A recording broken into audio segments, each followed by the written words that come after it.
چلو شام کا ڈنر تیار کر لیتے ہیں گائز. تو یہاں سب سے پہلے میں آٹا گوندوں گی کیونکہ آج آٹا گوندھا ہوا تھا نہیں تو مجھے آٹا گوندنا تھا. تو یہاں میں آٹا گوندھ لوں گی. اور آج میرے گھر پہ میری نندی آئی ہوئی ہے. تو کبھی کبھی کہیں نا کوئی آپ لوگ بھی جانتے ہوگے کہ کوئی آپ کا ہاتھ نہیں بٹاتا گھر کے کام میں. اگر آپ کی طبیعت بھی ٹھیک نہیں ہے, اگر آپ کا من نہیں ہے کبھی کام کرنے کا, تو وہ ہمیں کرنا ہی پڑتا ہے جب ہم اپنے سسرال میں ہوتے ہیں. اور جب ہم اپنے گھر پہ ہوتے ہیں, جب ہماری شادی نہیں ہوتی ہے, تو ہماری ماں ہمارا کتنا دھیان رکھتی ہے. اگر ہماری طبیعت ٹھیک ہو نہ ہو, اگر ہمارا من نہیں ہے کام کرنے کا, تو ہم اپنے گھر پہ کام نہیں کرتے ہیں. لیکن سسرال ہوتی ہے, وہاں تو کیسی بھی حالت ہو, کچھ بھی ہو, آپ کو کام کرنا ہی پڑتا ہے. تو یہاں سب لوگ آ جاتے ہیں مہمان, میری نندیں رک کر بھی جاتی ہیں. اور پتہ ہے آپ لوگوں کو, کھانا اگر میں بناتی ہوں تو کھانا کھاتی ہیں, ساتھ میں لے کر بھی جاتی ہیں. تو انسان یہ دیکھتا ہے کہ ایک انسان جب 10 لوگوں کا کام کر رہا ہے تو اس کو بھی تھوڑی بہت مدد کر دینی چاہیے. لیکن ہمارا دکھ درد, ہماری تکلیف کوئی نہیں دیکھتا. آپ لوگ جانتے ہیں آج مجھے کافی تیز بخار تھا صبح سے, لیکن پھر بھی میں نے سارے گھر کا کام کیا. اب میں آٹا گوندھ کر روٹی بنا رہی ہوں, سب کے لیے روٹی بناؤں گی. لیکن اس کے باوجود بھی سب لوگ کیا ہے نا, سب برا ہی بولتے ہیں, کوئی اچھا نہیں بولتا ہے آپ لوگوں کو. تو کس سے کہیں ہم اپنا دکھ درد, کوئی نہیں سنتا ہے, کوئی نہیں سمجھتا ہے. اتنے سارے لوگوں کا اکیلے کام کرنا بہت مشکل ہو جاتا ہے کبھی کبھی تو.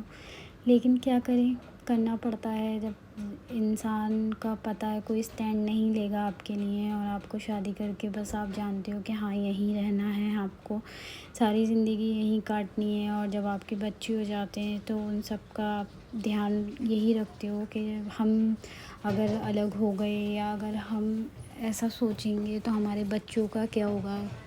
تو یہ سب ماں کو ہی سب سے پہلے سوچنا پڑتا ہے. ہر چیز کے بارے میں ماں ہی سب کے بارے میں سوچتی ہے.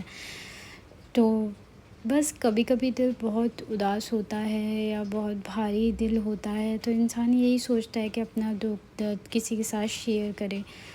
تو میں آپ لوگوں کے ساتھ اپنا درد بانٹ لیتی ہوں.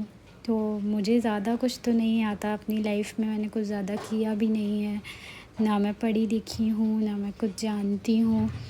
تو بس کسی نے مجھے بتایا کہ آپ یوٹیوب کا چینل بنا لو, اس پہ آپ ولاگ اپنا بنا سکتی ہو.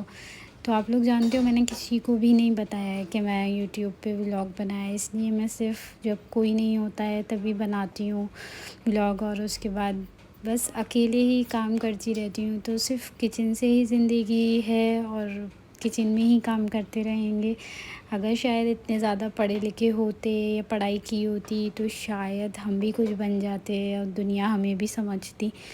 لیکن ایسا نہیں ہے, ہم پڑھ نہیں پائے اپنے کچھ فائنینشیل کرائسس کی وجہ سے. شادی بھی ہو گئی اور بس سوچا نہیں تھا کہ شادی کے بعد ایسا ہوگا یا کچھ مطلب ایسی پریشانیاں آئیں گی. لگتا تھا کہ شادی کر کے سب کچھ ٹھیک ہو جائے گا, لیکن ایسا کچھ نہیں ہوا. کوئی اپنا نہیں سمجھتا. بس شادی ہو جاتی ہے تو یہ سمجھ لیں سسرال والوں کو ایک فری کا نوکر مل جاتا ہے, جو کہ بنا سیلری کے آپ کے صبح سے لے کر شام تک کام کرتا ہے. اگر آپ کے کوئی نوکر ہوتا ہے وہ بھی 1-2 گھنٹے کی چھٹی پہ چلا جاتا ہے, یا 1 دن کی چھٹی تو اسے بھی ملتی ہے. لیکن ہم ایک ایسی بہویں ہیں جو ہمیں پورے ہفتے کیا پورے سال میں ایک چھٹی نہیں ملتی.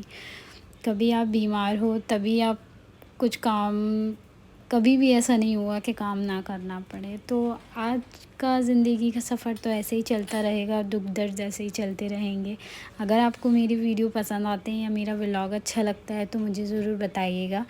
تو ملتی ہوں انشاءاللہ آپ سے نیکسٹ ویڈیو میں. تب تک کے لیے اللہ حافظ.